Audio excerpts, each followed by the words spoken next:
She broke into my house with a master key. My pregnant wife had to lock herself in the bedroom shaking because she thought a stranger had come for her. What Patricia didn't know is that my brother happens to be the state attorney, and that was the beginning of her downfall. Act 1.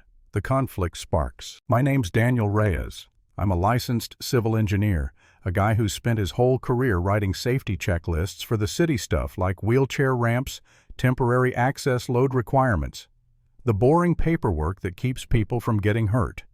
And at home, I'm just a husband trying to keep my wife safe. Elena, she's my wife, was in her 3rd trimester struggling with pelvic instability. Some days, she couldn't even climb the front steps without pain shooting through her hips. So I built a ramp sealed and sanded by hand the way my dad taught me in his garage that always smelled like cedar and black coffee. That ramp wasn't just wood, it was safety dignity, and honestly a piece of my dad. But then came Patricia, president of the Hillrest Meadows HOA. She walked up my driveway one afternoon, chin high, cardigan tight, and shoved a notice into my chest. Remove the ramp in 72 hours or fines, start immediately. Those are the rules, Mr. Reyes. I remember my wife gripping the rail behind me, breathing carefully, and Patricia smirked, tapping her little HOA badge like it was some kind of crown. I can inspect with the master key anytime I deem necessary. My blood boiled. Patricia, I told her steady, I wrote the city's safety checklist for ramps like this. Half the inspectors trained under me. Your rules don't outrank emergency accessibility. She tilted her chin higher. Uniformity sustains property values. Your ramp sends the wrong message. The wrong message. Threatening a pregnant woman because wood grain offends her newsletter. That's the wrong message. Neighbors walked by pretending to check their phones but listening. That's how fear worked here.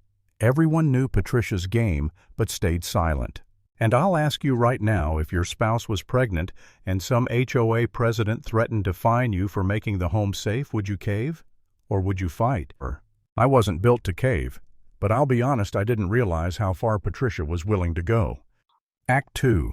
Escalation and the twist. I started asking around and neighbors whispered their own stories. Mrs. Carter fined for leaving up Christmas lights after her husband's memorial. Mr. Ortiz told his shutters were too cheerful. A mom threatened over chalk drawings on the sidewalk. Each story stacked like bricks, different details, same bully. Patricia bending rules, backdating letters, hiding behind her badge. Still late at night, I'd sit at the table staring at her notice, and I'd hear Elena crying quietly in the bedroom. I thought, maybe I should just take the ramp down. Maybe Patricia was right. Maybe I was making life harder for Elena, dragging her into this war. I'm not proud of it, but there was a moment I actually doubted myself. I wondered if I was the problem. But then Elena gripped my hand and whispered, I don't feel safe without the ramp. I don't feel safe with her in power. And I realized backing down wouldn't make us safer. It would just teach Patricia that fear works. That's when I went from defending my ramp to exposing her empire. I pulled records from the HOA's portal. Meeting agendas posted before meetings happened. Violation letters backdated. Special inspection authority uploaded with only Patricia's signature. No quorum, no board votes. Her authority wasn't real, it was theater. And then, the moment everything snapped. Thursday afternoon, I get an alert from my doorbell cam. Patricia standing on my porch, clipboard in one hand, master key in the other. She twists the lock, pushes my door open, and walks right in. Elena was home early from her doctor's appointment. Alone, pregnant. She locked herself in the bedroom until Patricia left. I pulled into the driveway minutes later, shaking with rage. Checked the footage.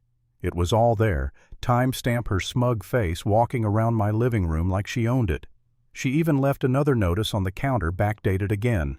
That was no longer HOA business. That was trespass. And she'd handed me video proof. I started collecting everything. Screenshots, letters, testimonies from neighbors. And then Marcus, one of the board members, the guy who always sat silent, finally cracked. At a coffee shop, he whispered, "There hasn't been a quorum in months. She uploads fake minutes. We just sign whatever she puts in front of us." It was governance fraud. She had no standing to fine, inspect, or God help her enter homes. I knew then Patricia wasn't just abusing power. She had no power at all. And remember my brother Alex. He's a state attorney. When I called him and laid out the evidence, he said one line that hit me like a wrecking ball, Daniel. If she trespassed with a master key, she just exposed the HOA to damages. Her reign is over. It's only a matter of when. So I built my case like I'd build a structure layer by layer. By the time Patricia's 72-hour deadline ticked down, I was ready to dismantle her whole foundation. But the showdown had to happen on her turf. At the annual HOA meeting under the fluorescent lights of that clubhouse, she treated like her castle. Act 3. The Showdown. The room was packed. Folding chairs crammed wall to wall, neighbors buzzing with nerves. Patricia sat at the head table, lips-thin gavel in hand. I walked up with a briefcase full of binders labeled like blueprints, procedural defects, unauthorized actions, trespass. When the floor opened, I stood. Daniel Reyes, Lot 47. Before we discuss budgets or landscaping, we need to examine whether this board's recent actions are even legal. Patricia slammed the gavel. Out of order. Sit down. I opened the first binder. Screenshots of agendas, notices, missing minutes. These fines don't stand. Not one of them. Because there hasn't been a proper quorum or vote in months. The room erupted in gasps. Patricia pounded the gavel again, red-faced. Misinformation. And then Marcus stood, trembling but loud enough for everyone to hear. She's telling the truth. There hasn't been a quorum. We've been signing fake minutes. Patricia's been acting alone. The silence after his words felt like a building cracking down the middle. I didn't waste the moment. I opened the last binder, hit play on the doorbell footage. Patricia, master key in hand, stepping into my living room, the timestamp glowing on the corner. I raised my voice over the stunned silence. This isn't enforcement. This is trespass. My wife was inside, pregnant, terrified. And this notice you left backdated like all the others. Neighbors shouted. Resign. Call the cops. Patricia's hands shook on the gavel. She hissed at Marcus, coward. You're complicit. And Marcus fired back. I regret every signature.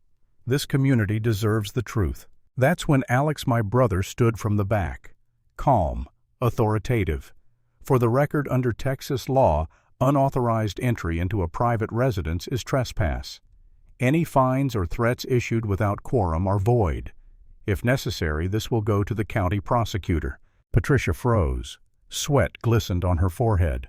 The badge on her cardigan suddenly looked like cheap plastic. The crowd rose, voices merging. Vote her out. Vote her out. Patricia lowered the gavel, her face drained of color. And then she stormed out, leaving the gavel behind on the table. And that was it. In the span of minutes, the Queen of Hillrest Meadows had been stripped down to nothing but paper and lies.